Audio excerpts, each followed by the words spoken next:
Ganguly. I finished my school education. I finished my school education. আরে বিনোদি কি করছো? বড়দা ভাই তো বারবার ধরে ফোন করছে, তাড়াতাড়ি চলো। সে তো ফোন করবেই বটে, কিন্তু আসলে কি বলো তো পায়েল, আমার তো এই বক্তব্যটা কোনোভাবে মুখস্থটাই হচ্ছে লাই। আচ্ছা ঠিক আছে, দাও দেখি এর মধ্যে কি লেখা দেখি। I am Brinda Ganguly standing. আরে বাহ, বড়দা ভাই তো দারুণ লিখেছে। সবটা এর মধ্যে গুছিয়ে লেখা লেখা আছে তোমার নাম বৃন্দা গাঙ্গুলি, তুমি একজন কীর্তন শিল্পী, আর তুমি তোমার পরিবারকে সাপোর্ট করার জন্য পড়াশোনা ছেড়ে দিয়েছিলে, কিন্তু এখন আবার নতুন করে পড়াশোনা করতে চাও। এই সবটা এখানে সুন্দর করে লেখা। সে তো জানি, সে সবটাই বুঝতে পারছি কেনে, কিন্তু আসলে কি বলো তো পায়েল, আমার না মানে আমি যখনই ভাবছি যে আমাকে ওখানে দাঁড়িয়ে দাঁড়িয়ে সে ইংরেজিটাতে কথা বলতে হবে, ওর পেটের ভেতরটা কেমন গুড়গুড়টো করছে কেনে। আর তাছাড়া তো আমার সব তালগুলো পাকিয়ে যাচ্ছে।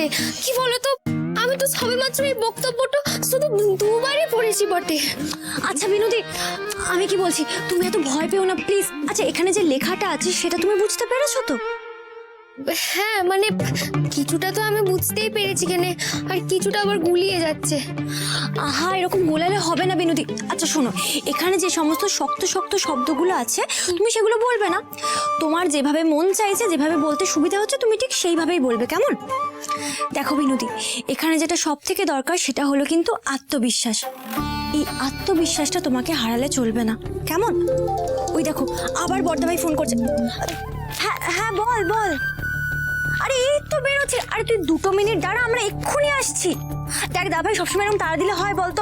দাঁড়া দাঁড়া। হ্যাঁ হ্যাঁ হয়ে গেছে, হ্যাঁ হ্যাঁ এই তো বেরোচ্ছি। আরে হ্যাঁ দাঁড়া।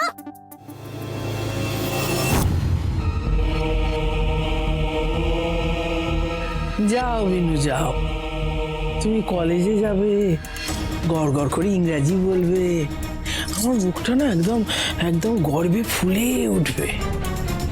আজকের দিনটা তোমার খুব ভালো কাটুক, আর আমার ফিসের মুখটা তুমি একদম উজ্জ্বল করে বাড়িতে ফেরো, কেমন?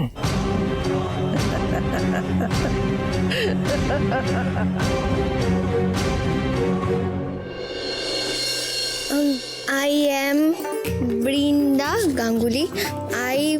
এই যে এখনো মুখস্থ করছো? এখনো মুখস্থ হয়নি? বলছি যে সরে বাবু, আমার না বড্ড ভয় তো করছে কেনে। আরে এত ভয় কিসের? তুমি না সাহসী মেয়ে, ভয়টা পাবে না। এই তুমি শোনো এদিকে, না তোমার ব্যাপারটা কি বলো তো, আমি ঠিক বুঝতে পারছি না। তুই যখন তখন আমার বাড়িতে ঢুকে পড়ছো, তোমার কলেজে চলে আসছো, কি ব্যাপার ভাই? আসলে কৃষ ভাইয়া, হ্যাঁ হাম হে রাহি প্যার কে, আমি কখন কোথায় কিভাবে পৌঁছে যাব কেউ কি বুঝতে পারেন। উফ, দাদা যা খেপেছে না, জানে তো না যে ভাই বোন মিলে কি প্ল্যান করেছে। তোর হয়েছে, যাবো এবার ভেতরে যাবো। বলছি যে সরে বাবু, একটা অনুরোধটা আছে কেনে। বলছি যে আমরা যদি এই বছরে ভর্তিটা না হই আর কি, মানে আমি তো পরের বছরও ভর্তি হতে পারি, তাই না? কি বলছো তুমি? আরে তুমি এত ঘাবড়াচ্ছ কেন? দেখবে তুমি এই বছরই ভর্তি হবে। না বৌদি, আমি বৌদি না মানে আসলে কি বলতো, আমার না মনটা কেমন কু গাইছে কেনে। এই জন্যই না তোমাকে বিনু। আরে এসব কু টু একেবারে কু দিয়ে উঠলে দাও, আমায় ফলো করো। বুকে হাত রাখো, বলো all is well, all is well বলো। এই এই এই এই এই তুমি শোনো দিকে, শোনো, তুমি আমার চোখের দিকে দেখো, দেখো দেখো দেখো।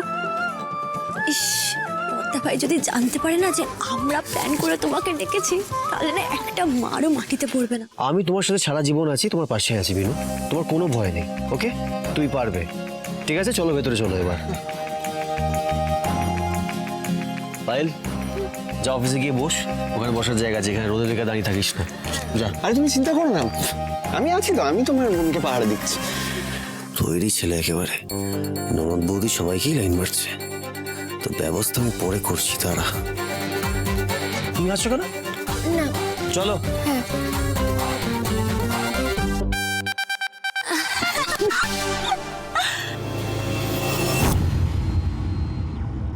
বৃন্দা, তোমার ব্যাপারে ক্রিস আমাকে সবটাই বলেছে, কিন্তু আমি চাই তুমি তোমার নিজের ইন্ট্রোডাকশনটা তুমি নিজে দাও, ছোট্ট করে গুছিয়ে বলতে হবে, পারবে তো?